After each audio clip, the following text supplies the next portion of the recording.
Well, here we are. We're going to take a look at Bloodline. So, after Specimen, I moved to LA for 2 years and moved to Connecticut.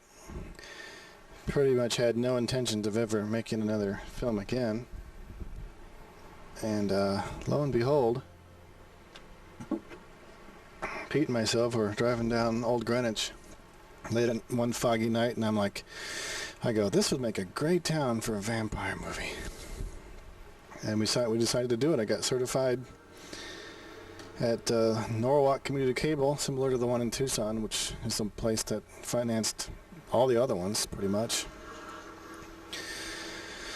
So we set out to write this script of a vampire movie, and with Pete playing the lead role as a vampire, we worked with an awful lot of brand new actors that I'd never worked with before. Well, shouldn't say actors, people, acquaintances. But Joy Campbell, this blonde girl who has all but disappeared. She moved to North Carolina soon after this was made, and we don't even know if she ever got to see it. We sent her a copy of it. But Pete discovered her at the Terrace Club in Stamford, a bar, nightclub, and she was a waitress. And had said she had some acting experience. And so she never did tell us what it was. I'm kind of wondering the nature of this experience, what kind of genre it was in, or what it would have been rated. But we put it to work, and this was one of the last shoots we did. In fact, it might be the last day, this dream sequence with Lloyd and everyone together. This was at the law firm, which is in several scenes, where Pete and I worked, Whitman, Breed, Abbott, and Morgan. This was the basement. And we were here on a Sunday mid-morning filming this. I can tell that Joy was half asleep because she's not a morning person. This was like 10 a.m. and she just looked pretty bad, which kind of fits for the kind of nightmare scene. And what you're also looking at here is a re-edited version of the film. I was extremely displeased with it before the original edit. It was rushed so quickly, done so fast, and with so little time down there at Norwalk Cable.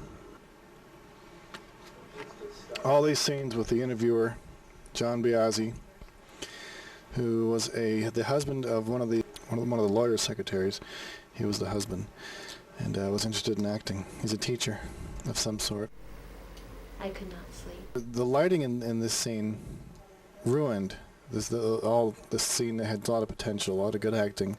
Of course, the audio sucks, but we left on the fluorescent lights, and of course that ruined the color, ruined the lighting. We were just so stressed out working with these people we'd never worked with before. Joy was she was pretty professional and intimidating, I would say. Both of them kind of were. It was a very stressful shoot, those other scenes. Anyway, on to this one. This was a freezing cold night. Freezing. And Joy was getting sicker and sicker as this went on, and we ended up just taking her home. We were going to do some more filming after this night. She said, I cannot do it. All the lighting is from the automobiles that were there. 2 cars, my car and Pete's car, with the headlights flashing. Now, I wanted to film this in Pete's backyard in a controlled environment with lights that we could plug in. We had this awful light that plugged into my lighter, and it's really harsh and it looks fake, and it's one of the biggest disagreements Pete and myself had about this, was filming this scene. I was ready to do it in the back. I mean, you can't even tell. It's pitch black anyway. I wish we had done it and just found something to sit on, a bench or something out there. He wanted to be in this dark, lonely park setting, which it is. It's not safe. What are you doing out here anyway? I don't know. I have been able to give it a digital editing treatment and a different music score, one that finally fits. It's the 3rd time I've tried to do this with a music score. I think the one I have now finally really works and goes with the movie. But more importantly, I've been able to do a lot of editing with it that I couldn't do before. This movie, the way it was edited, used the most limited way you could possibly edit a movie. It was just literally 2 VCRs, and then one plays while the other records, and you sync it up. It was terrible. It was even worse equipment than we used on any other movie at that time. They must have really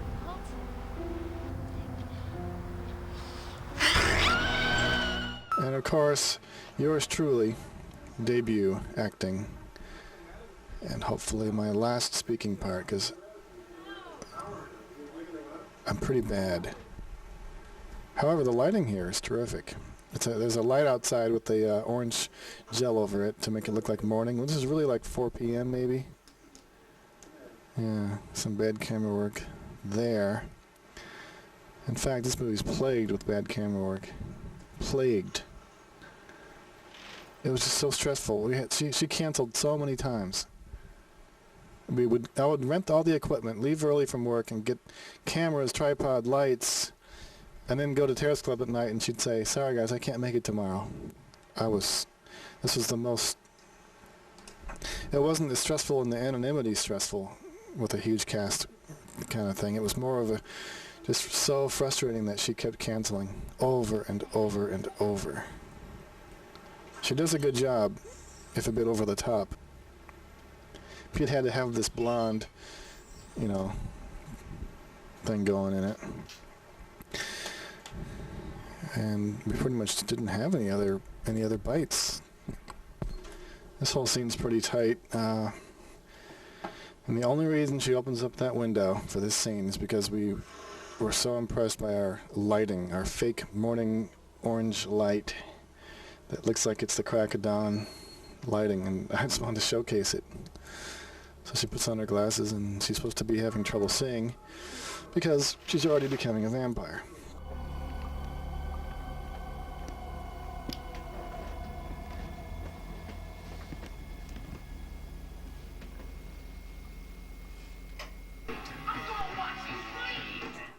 I shot this scene early on, this clip of John Fratt and Buddy, which is very funny and very well done. Except for his, John was so nervous he spoke with strange sentences, incomplete.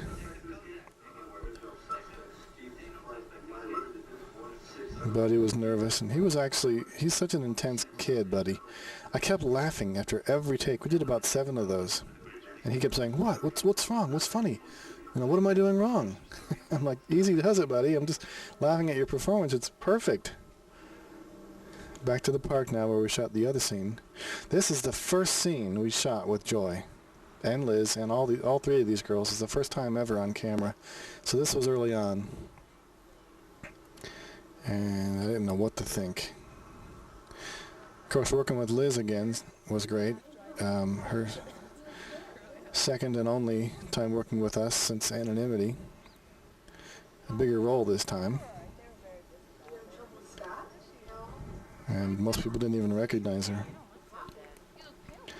Very well shot scene. This is one of the best scenes, I would say. One of the tightest. But the acting's so acted. It's so not realistic, and that's partially due to the scripting. It's just. She's got this just kind of lisp.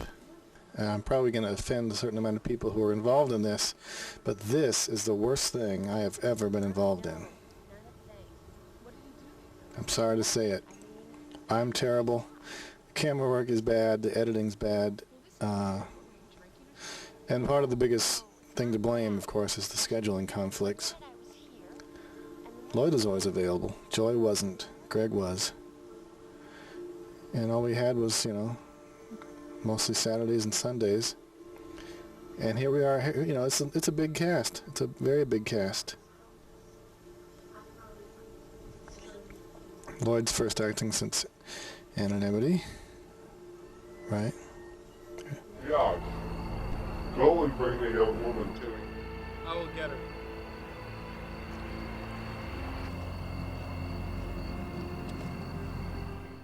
I was itching to do a project. Specimen, was my last film at U of A. Well, after living in Connecticut for about a year or less, I got this itch to do something. It was a time when I was dirt poor. I had a decent job, but it was dirt money, and it wasn't the career job I thought I'd have. And I just left everything behind on the West Coast and went to the East Coast. I was lonely, and I wasn't lonely, but I met, a lot of Pete's Italian friends, Pete and Greg, who, I thought were kind of cool, but I didn't know them, and I felt very out of place. They weren't into movies and music, and they were just you couldn't have changed a friend group more than I did when I went from the Tom Finlows and the Kyle Fellows and the Roger Harrisons to the Italian group in Stamford, Connecticut. You couldn't have changed, modes if you tried it a million years. And I was just a lost soul at the time. I was really a lost soul is the best way to describe it. And when I started thinking of doing a movie, I thought, well, we'll do a vampire movie. Pete will want to do it. We'll get people involved and try to revamp and rejuvenate my filmmaking juices, if you will. So that's how Bloodline was born. Please continue. The next thing I knew, I was sitting in the church, in the room that I had dreamt of.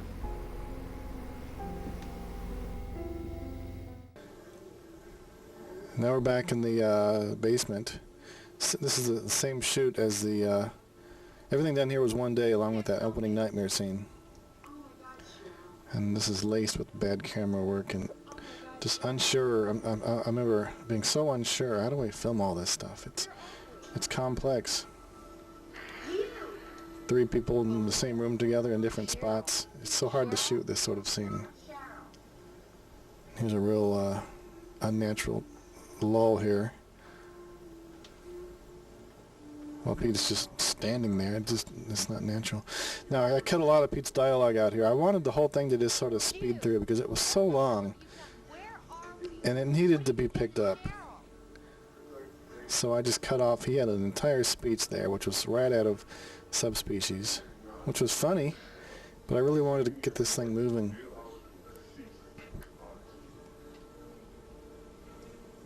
And this is another poorly executed filming by me. There were no cutaways, and therefore I had to use this shot, which didn't fit. It's hard to explain, but I mean, it's a lot of camp, and some of Pete's lines, which are borrowed right from Subspecies, are just ridiculous. Like, fear not, pretty one, soon your mortal feelings will cease to cause you pain. Okay? And how do you do a line like that without feeling and looking ridiculous? You can't. But I've added this effect to Pete's voice. He doesn't seem as silly or campy now. We had no good quality microphones or anything back then, or any way to do an effect on his voice. Now that there is an effect, it adds a new dimension of seriousness, I think, to the movie. I could sense it. Hi, I need to talk to Arthur. It's an emergency.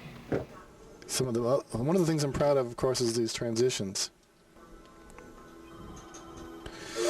And Greg Page's debut. Now, he's a natural. He's a good actor. We've made 3 movies now together, all in a row.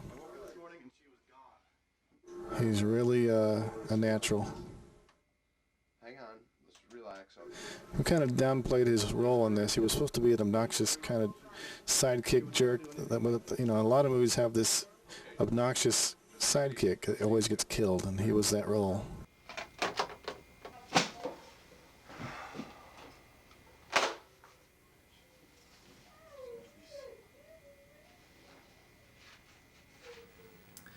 But so I've not only have I hated over the years how bad of a movie it looked and was edited and shot, but I've also hated the time it represented in my life. Now that has all changed and I'm doing much better now, career-wise, and I'm married and I have 2 beautiful kids, I can look back at this sort of dark time in my life and not think of it in such negative light. So, that being said, I really like the new version of Bloodline. I think everyone else will really like it. I'm so thirsty.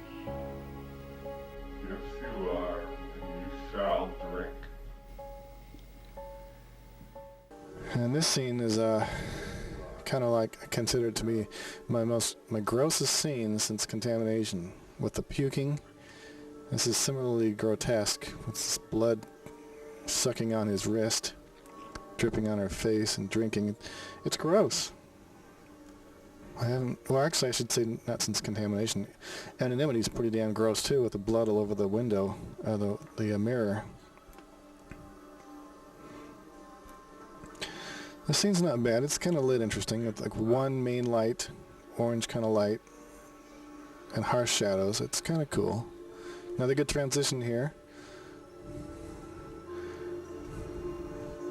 And there we are back at the house. This is the Beam residence. Same house as the bedroom scene earlier. Now see, it's bad here because this is the first time we see Anne Phelan right there since the other scene. For the first time viewing it, it's like, now who is she again? You know, we've only seen her one time. Good cut there. There's a dog. I forgot about the dog. Doesn't make sense to have the dog there never again, does it? The cut from last to this cut is about 3 or 4 months between. This is the worst scene in the film. And I was dying filming this scene, not knowing how to do it. It was one thing to have it scripted, another thing to go out and film it. To have her circle the table and me act scared, I cut it way down in this version.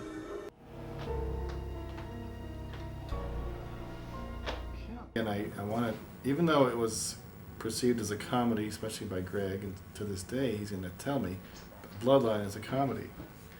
And it's not. It wasn't supposed to be.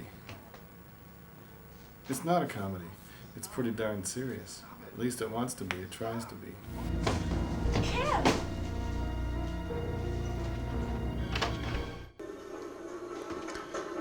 Greg's hair changes a lot during this scene because it's all cut up throughout different months. It's pretty harsh lighting there. I'm terrible acting here. You can see me laughing at the last second there because all the beams were there this night listening to his film. They were in the bedroom hiding. And I felt dumb doing my lines with them hearing me. Not a good experience, this movie. Although it kind of got me going again. And after this, I made 2 other ones I'm really proud of, C2 and DE. All these scenes were shot with Pete holding the camera and Lloyd holding a light, moving with us. You can't really tell, but the light is moving along with us in order to have any light on us. You can see it there. It's moving and it's real obvious. Very shaky camera work here. This shot here, this is the first opening shooting day right here. This is the very first thing we shot. And look at the lighting, how it changed. I don't remember why that is. Different camera. This camera had different lighting, different look to it. We never used it again. But you can see how washed out it is and drab. That little thing there, which no one understands, is an anonymity joke, in which, in that one, Lloyd pushed her out of the way and was mean to her. And this time Liz does it to Lloyd. And I kind of made, hoping it would be a little bit more obvious what I was doing, but it wasn't. Yeah, this was a very difficult shoot. No, man, I'm about this close. Vampires is probably Guys, look!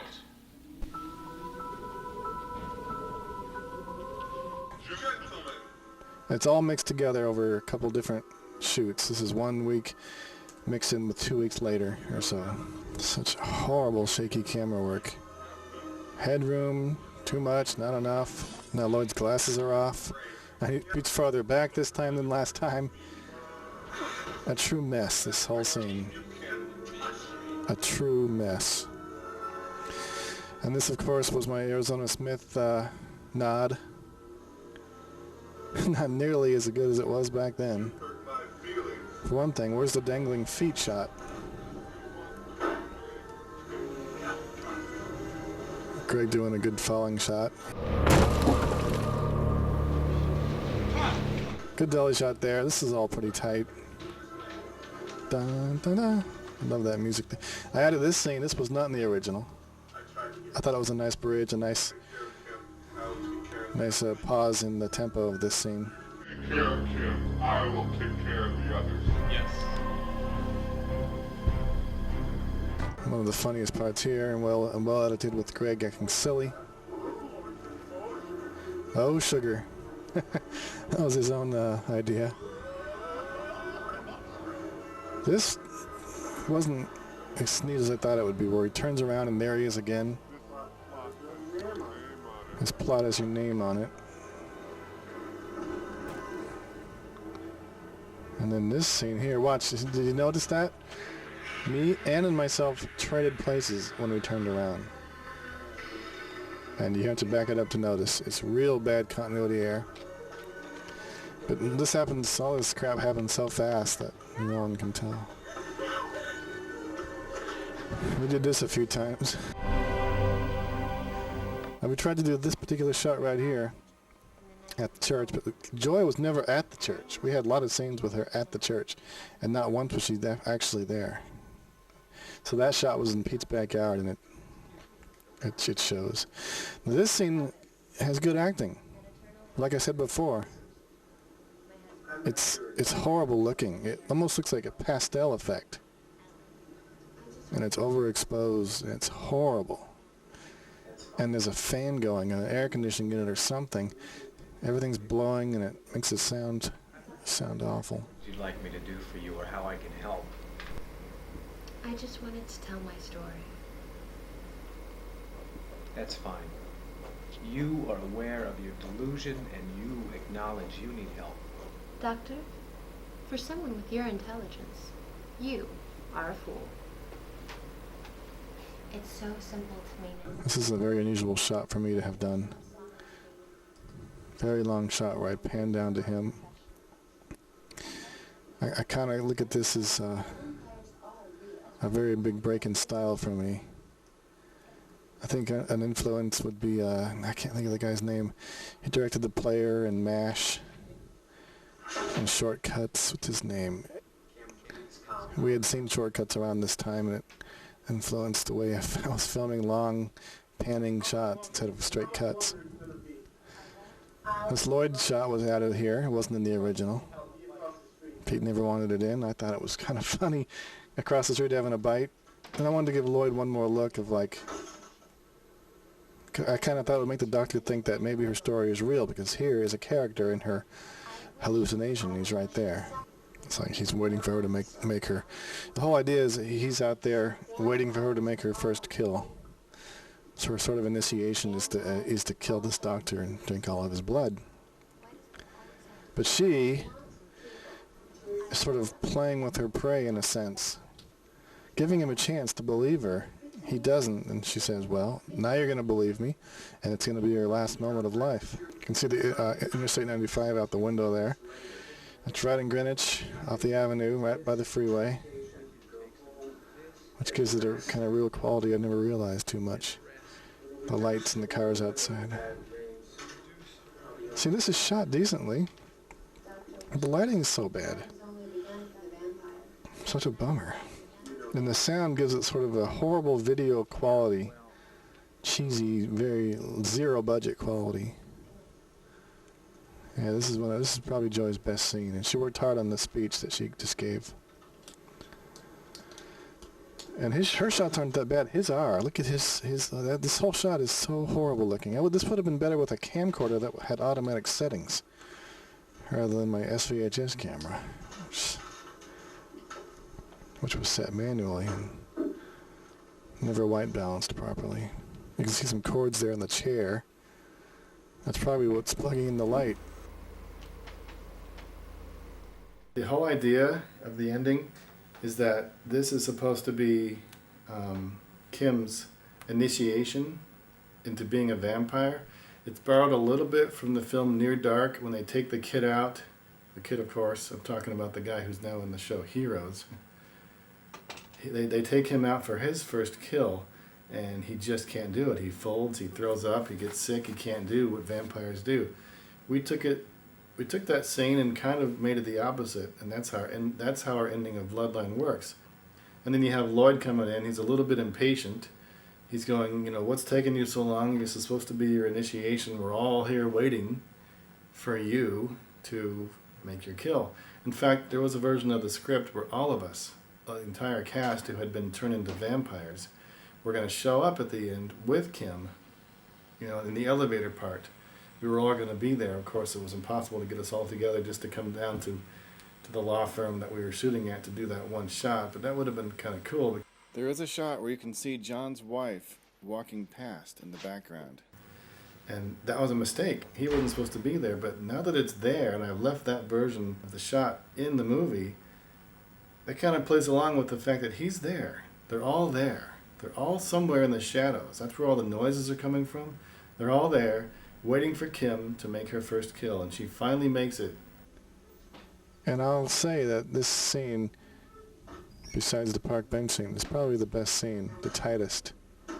And I'm always better working with one actor, two actors at the most, and quiet, easy scenes like this, as opposed to heavy action and multiple people in the shot.